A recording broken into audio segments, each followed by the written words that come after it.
चलिए एवरीवन, तो भी स्टार्ट करते हैं breathing and exchange of gases. इसमें हम फिर से जूलॉजी स्टार्ट कर रहे हैं अपनी, और इसमें ब्रीथिंग, रेस्पिरेशन और गैसेस का एक्सचेंज कैसे होता है अपनी बॉडी में, राइट। और रेस्पिरेटरी ऑर्गन्स, कौन से ऑर्गेनिज्म में कौन से रेस्पिरेटरी ऑर्गन्स प्रेजेंट होते हैं, वो ये सब डिस्कस करेंगे। चलिए देखते हैं। Carbon dioxide, which is harmful, is also released during the above catabolic reactions. It is therefore evident that O2 has to be continuously provided to the cells, and CO2 produced by the cells have to be released out. This process of exchange of O2 from the atmosphere with CO2 produced by the cells is called breathing, and commonly known as respiration. Place your hands on your chest, और उसके बाद आप अपनी जो heart beat है उसको feel कर सकते हैं। रेस्पिरेटरी ऑर्गन्स, चलिए अब देखते हैं different type of respiratory organs के बारे में। Mechanisms of breathing vary among different groups of organisms, animals, plants, mainly depending on their habitat and level of organization. Lower invertebrate like sponges, coelacanth, flatworms, etc. exchange O2 with CO2 by simple diffusion over their entire body surface. Earthworms use their moist cuticle, and insects have a network of tubes, tracheal tubes बोलते हैं उनको, to transport atmospheric air within the body. अच्छा, जो lower invertebrates होते हैं जैसे कि sponge हो गया, नाइडेरिया हो गए, ठीक है, प्लेटीहेलमिंथस हो गए, वो तो सिंपल डिफ्यूजन के थ्रू ही रेस्पिरेशन या फिर गैसेस का एक्सचेंज करते हैं।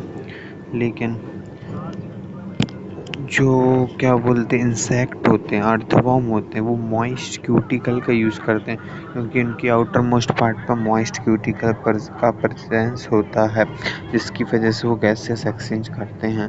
अच्छा, जब फ्रॉग भी सॉइल के अंदर डीप बरो में होते हैं, तो वो भी अपने मॉइस्ट क्यूटिकल के थ्रू ही रेस्पिरेशन करते हैं।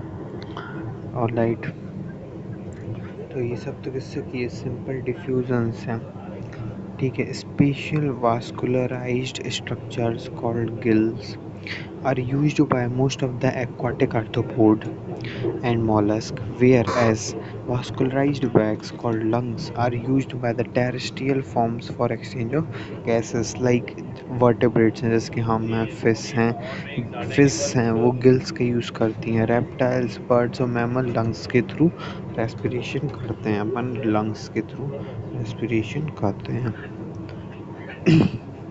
Amphibians like frogs can respire through their moist skin also. Mammals have a well-developed respiratory system. Human respiratory system के बारे में बात करते हैं. We have an external pair of nostrils coming out above the upper lips. ठीक है, it leads to nasal chamber, उसके बाद नेजल चैम्बर की ओपनिंग होती है पन में, राइट। उसके बाद नसल पैसेज, किसके थ्रू होती है ओपनिंग नसल चैम्बर में, नसल पैसेज के थ्रू। नसल चैम्बर होता है वो ओपन होता है फेरिंग्स में, ठीक है, जो कि कॉमन पैसेज है फूड और एयर के लिए, राइट। कॉमन पैसेज इसलिए आपने देखा होगा, कभी भी हम खाते खाते ऐसा तो नहीं, अपनी ब्रीथिंग जो प्रोसेस है, वो रेस्पिरेशन जो है वो रुक जाती है, नहीं, वो भी साथ में चलती रहती है। तो फेरिंग्स ही है वो common passage. The pharynx opens through the larynx region into trachea. Larynx is a cartilaginous box which helps in sound production and also known as sound box. During swallowing, glottis can be covered by elastic cartilaginous flap. अच्छा, glottis जो होता है वो elastic cartilaginous flap से covered होता है, to prevent the entry of food into the larynx, जो कि वॉइस बॉक्स में फूड की एंट्री को प्रिवेंट करता है। ठीक है। अच्छा, यहाँ पे कंफ्यूज किया जाता है ग्लॉटिस और एपिग्लॉटिस में, तो याद रखना स्वेलिंग के टाइम ग्लॉटिस होता है covered thin elastic cartilaginous flap के थ्रू, जिसको हम एपिग्लॉटिस बोल देते हैं। मतलब ग्लॉटिस, राइट। देखो ऐसे याद रखना, ग्लॉटिस, ये है ग्लॉटिस मान लो। ठीक है, मैं इसको जी लिख देता हूँ। ठीक है, ये है ग्लॉटिस, इसको मैंने जी लिख दिया। ठीक है, इसके ऊपर ये एक थिन कार्टिलेजिनस मेम्ब्रेन प्रेजेंट है। अब इसको मिला के एपिग्लॉटिस बोलते हैं, इसको मिला के क्या बोलते हैं, एपिग्लॉटिस। ये पार्ट एपिग्लॉटिस है पूरा। ठीक है, ये पार्ट, ठीक है, ये लैरिंग्स है। इसके बाद ये ट्रैकियल रिंग्स हैं जो कि इनकम्प्लीट कार्टिलेज से सराउंडेड होती हैं। Right. So glottis can be covered by a thin elastic flap or cartilaginous flap, also known as epiglottis. Right. To prevent entry of food into larynx, trachea is a straight tube extending up to mid-thoracic cavity, extending extending up to mid-thoracic cavity, जो कि T5 पे fifth thoracic vertebra पे divide हो जाती है into right and left पर primary bronchi. Each bronchi undergoes repeated divisions to form the secondary and tertiary bronchi up to the very thin terminal bronchioles. The tracheae, primary, secondary and tertiary bronchi and initial bronchioles are supported by incomplete cartilaginous rings, बताया था। Each terminal bronchiole gives rise to a number of very thin, irregular walled and vascularized bag-like structures called alveoli. The branching network of bronchi, bronchioles and alveoli comprise the lungs. We have two lungs covered by double layered pleura जो कि resistance provide करते हैं। ठीक है, with pleural fluid filled in them. It reduces friction on the lung surface, जो friction है lung surface पे उसका वो रेड्यूस करते हैं। आउटर में pleural membrane is in close contact with the thoracic lining, whereas the inner pleural membrane is in contact with the lung surface. चलिए, the part starting with the external nostrils up to the terminal bronchiole constitute the conducting part, whereas the alveoli and their duct form the respiratory or exchange part of the respiratory system. The conducting part transports the atmospheric air to the alveoli, clears it from foreign particles, humidifies and also brings the air to body temperature. Exchange part is the site of actual diffusion of O2 and CO2 between the blood and the atmospheric pressure. Sorry atmospheric air, जो हम atmospheric air inhale कर रहे हैं और जो उसका actually जब अपन intake कर रहे हैं ऑक्सीजन का, तो जो एक्चुअल डिफ्यूज़न हो रहा है वो कहाँ हो रहा है, एक्सचेंज पार्ट में होने को देखने को मिलता है। The lungs are situated in the thoracic chamber which is anatomically an air tight chamber, जो कि एक एयर टाइट चैम्बर है।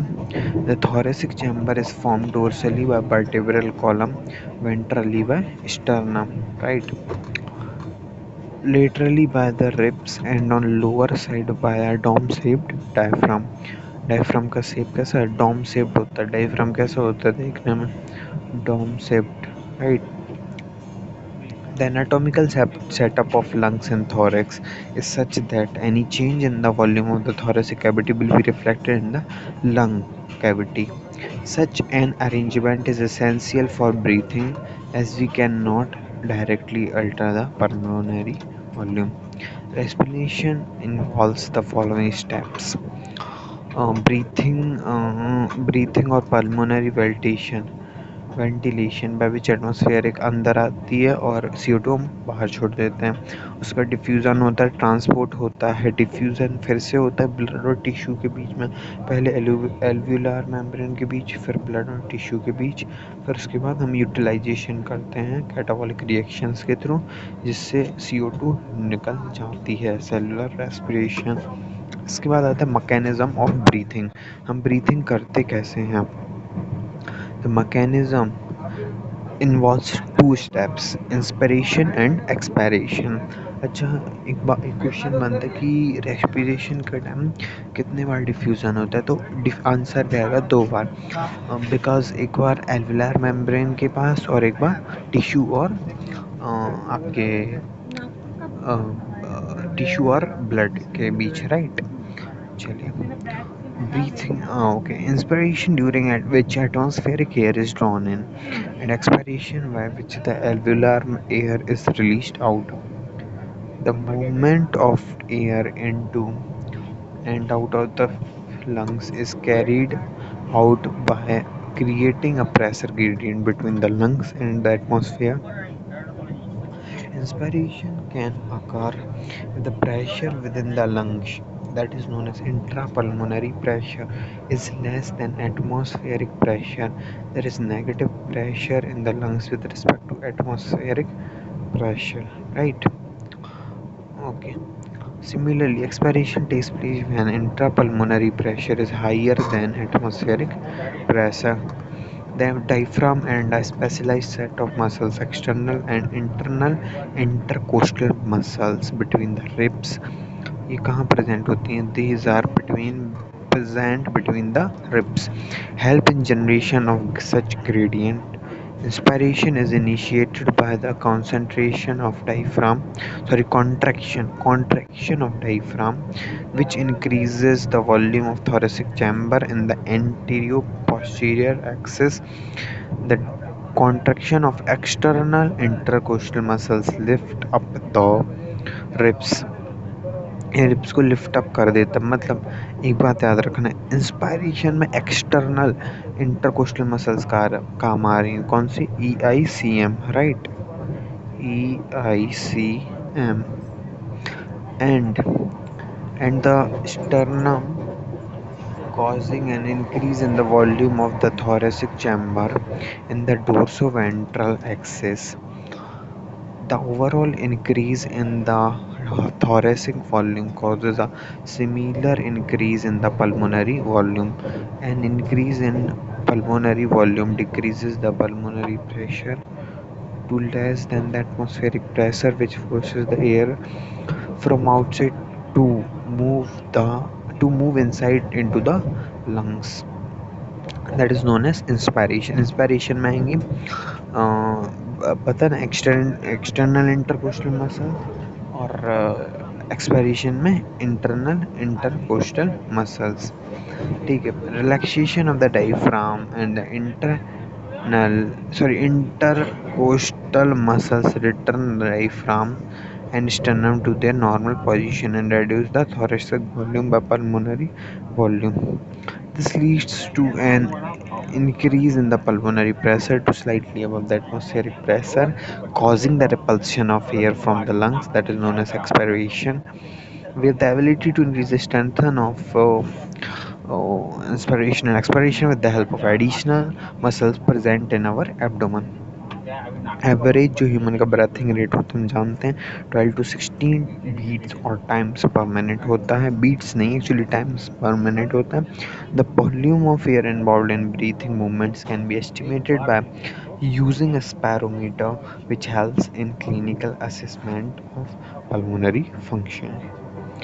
Respiratory volumes and capacities.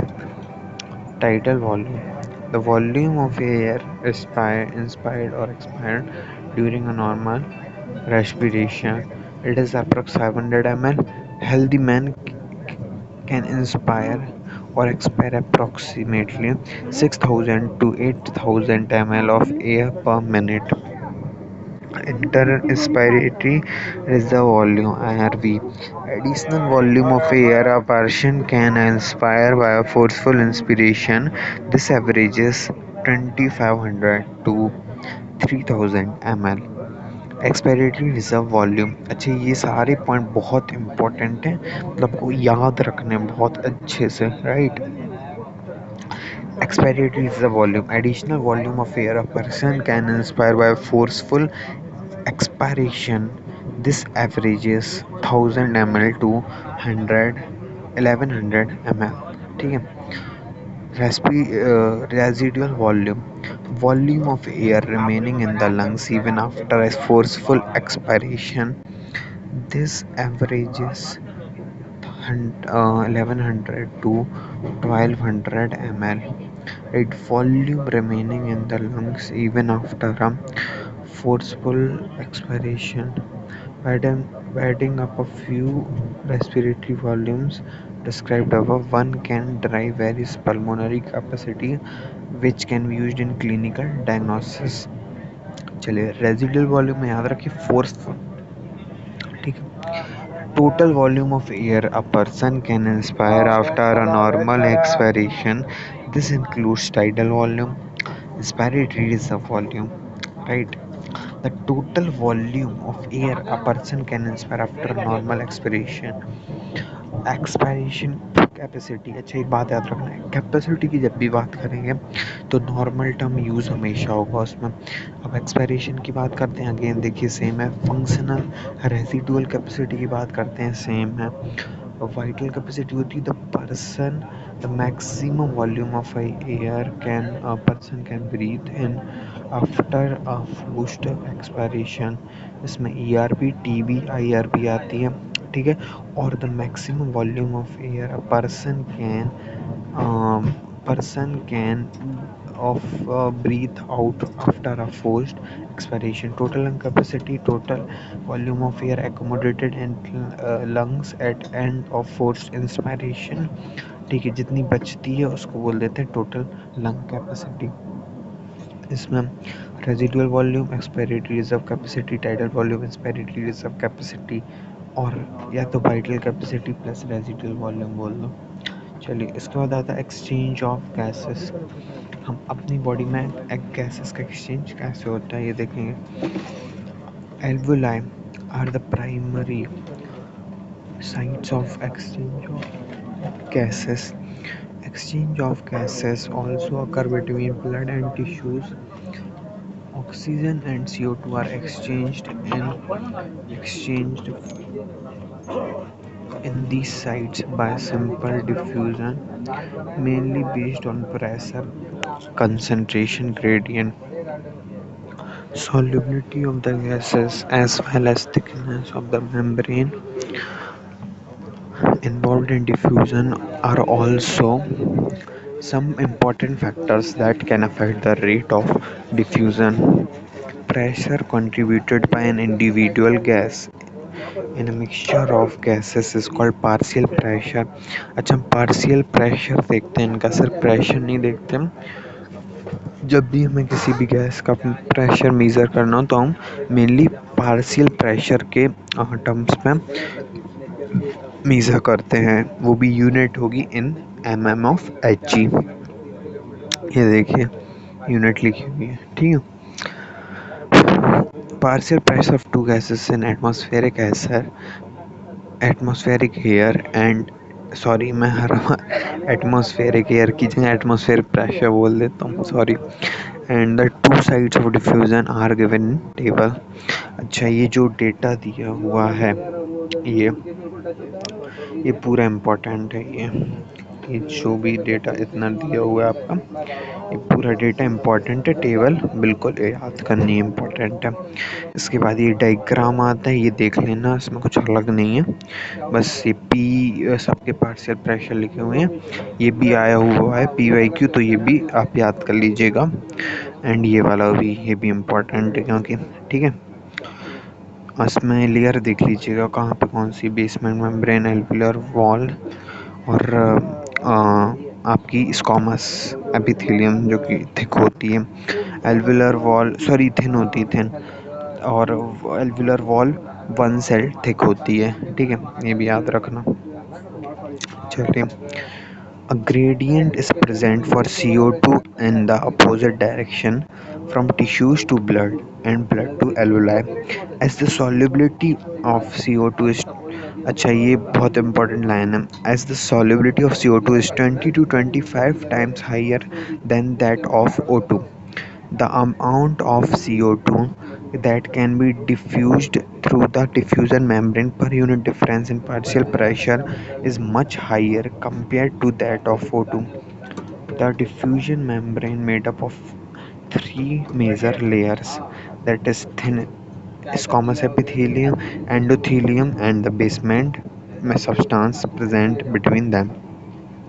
However, its total thickness is much less than a millimeter. मतलब it's less than 1 mm. It's even less than sorry, it's even less than 1 mm, right? It's even less than 1 mm its thickness. ठीक है. Therefore, all the factors in our body are favorable for diffusion of O2 from alveoli to tissues and that of CO2 from tissues to alveoli. चलिए next बात करते हैं transport of gases. अच्छा, gases का transport कैसे होता है? Blood is the medium for the transport of O2 and CO2. About 97% of O2 is transported um, by RBC in the blood. 3% O2 plasma state में dissolve रहती है. 20 to 25% of CO2 RBC के through transfer होती है, I mean haemoglobin, and 70% bicarbonate के form में और 7% plasma से ट्रांसफर्ड होती है CO2. ट्रांसपोर्ट ऑफ ऑक्सीजन की बात करते हैं सबसे पहले. हीमोग्लोबिन होता है red coloured iron containing pigment present in the RBC. O2 can bind with hemoglobin in the reversible manner to form oxyhemoglobin.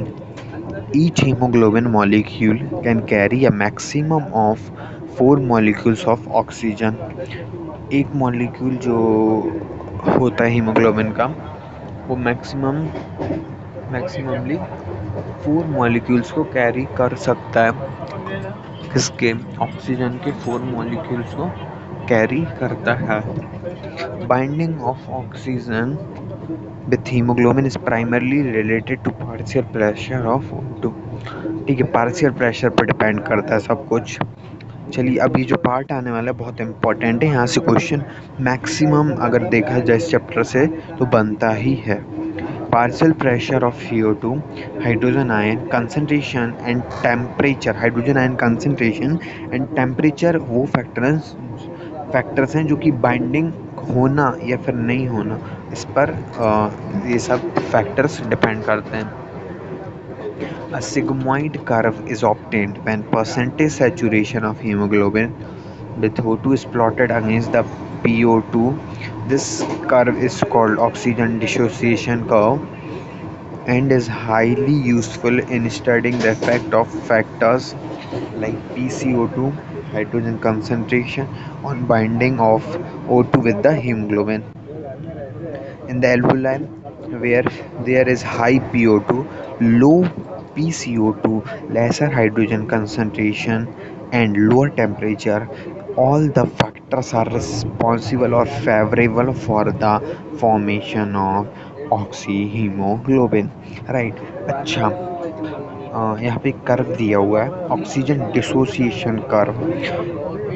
अगर ये सिग्मॉइड कर्व देखिए एसिड आपको दिख रहा होगा तो ये सिग्मॉइड कर्व है. कैसा है? सिग्मॉइड कर्व है. कैसा है? ये सिग्मॉइड कर्व है. एसिड दिख रहा होगा. अगर राइट साइड जा रहा है तो ऑक्सीजन डिसोसिएशन, अगर यही लेफ्ट साइड की तरफ से बना देंगे तो ऑक्सीजन एसोसिएशन का बोल देंगे उसको. ठीक है.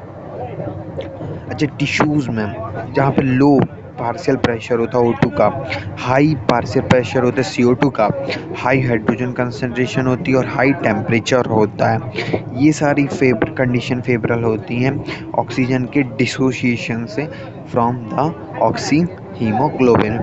This clearly indicates that O2 gets bound to hemoglobin in the lung surface and get dissociated at the tissues. Every 100 ml of oxygenated blood can deliver around 5 ml of O2 to the tissues under normal physiological conditions. Transport of carbon dioxide, CO2 is carried by hemoग्लोबिन as carb amino haemoglobin about 20 to 25% बता चुके हैं। ये भी partial pressure of CO2 पे depend करती है। और PO2 major factor है जो कि इस बाइंडिंग को अफेक्ट कर सकता है, क्योंकि सब खेल पार्शियल प्रेशर ऑक्सीजन के पार्शियल प्रेशर का है। अगर जितना ज़्यादा ऑक्सीजन का पार्शियल प्रेशर हो उतनी ज़्यादा बाइंडिंग होगी CO2 की, ठीक है। अच्छा, more binding of carbon dioxide वेज the PCO2 is low, PO2 is high as in the alveoli. Dissociation of CO2 from carb-amino hemoglobin takes place. CO2 which is bound to hemoglobin from the tissues is delivered at alveoli. RBC contain a very high concentration of the enzyme HCO3 carbonic anhydrase. ये एक weak acid है, ठीक है। A minute quantities of the same is present in the plasma too. This enzyme facilitates the following reaction in both the direction। देखना दोनों direction में हो रही हैं। अच्छा, CO2 और H2O से H2CO3 भी बन रहा है और H2CO3 ब्रेक होके SCO3 माइनस और प्लस H प्लस भी दे रहा है। दोनों डायरेक्शन में होती हैं, रिवर्सिबल होती हैं। At the tissue site where partial pressure of CO2 is high due to catabolism, CO2 diffuses into blood, RBC and plasma and forms HCO3 minus and H plus। अच्छा, टिश्यू में HCO3 minus और H plus बन रहा है जहाँ पे PCO2 high है, ठीक है। PCO2 जहाँ पर हाई है, तो ये वाली रिएक्शन कहाँ होगी? ये प्लाज्मा में कहाँ होगी? ये मैं लिख देता हूँ, ठीक है। ये होगी प्लाज्मा में, राइट। प्लाज्मा में ये हो गया प्लाज्मा में। चलिए ये प्लाज्मा हो गया, ठीक है। इसके बाद बात करते हैं at the alveolar site where PCO2 is low, the reaction proceeds in opposite direction, leading to the formation of CO2 and H2O। अच्छा, ये कहाँ पे एल्वुलर साइट पे बन रहा है? ये CO2 और H2O, जहाँ पर PCO2 तो हाई है, सॉरी PO2 हाई है, कहाँ पे? एल्वुलर साइट पे। अच्छा, आपको बताया था ना, देखिए ये चार्ट बताया था। देखिए एल्वुलर साइड पे जो PO2 की वैल्यू है वो कितनी है? 104 है, जबकि CO2 की कितनी? ओनली 40 है। एटमॉस्फेयर प्रेशर में भी PO2 ज़्यादा है, 159, इतना ज़्यादा है। और PCO2 सिर्फ और सिर्फ 0.3, नेग्लिजिबल भी बोल सकते हो, इतना कम है। चलिए वापस बात करते हैं। The CO2 trapped as bicarbonate at the tissue level and transported to the alveoli is released out as CO2. Every 100 ml of deoxygenated blood delivers approximately 4 ml of CO2 to the alveoli। चलिए यहाँ पे text add कर लीजिए alveoli का, alveoli। चलिए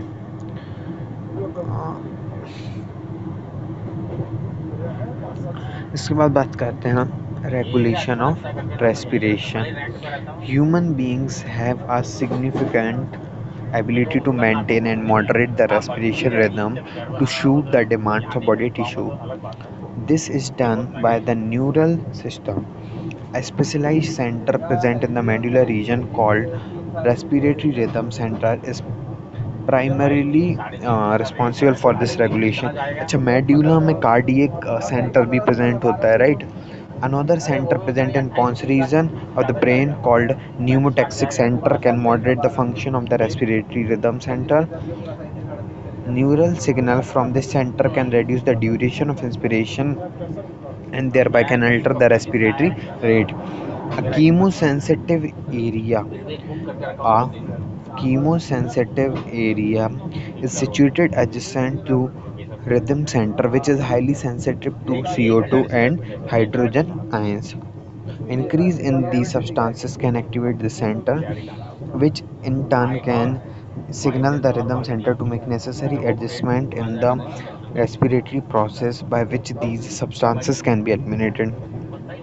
Receptors associated with aortic arch and carotid artery also can recognize changes in CO2 and H plus concentration, send necessary signals to the rhythm center for remedial action. The role of oxygen in the regulation of respiratory rhythm is quite insignificant, जहाँ पे CO2 और hydrogen ions का role बहुत ज़्यादा important है. चलिए बात करते हैं लास्ट टॉपिक की, disorders of respiratory system. Asthma is a difficulty in breathing caused due to wheezing or due to inflammation of bronchi and bronchioles. आपको याद ही करना पड़ेगा.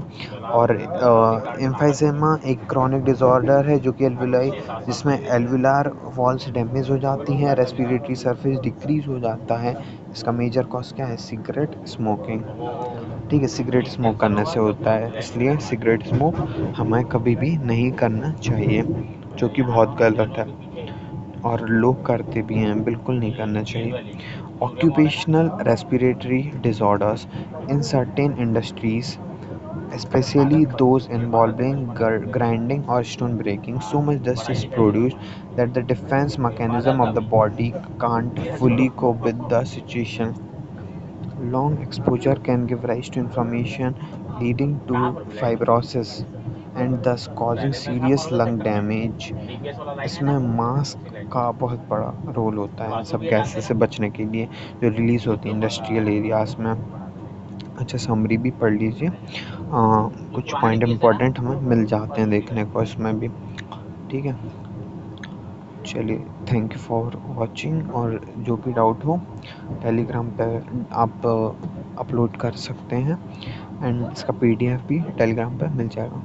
ओके.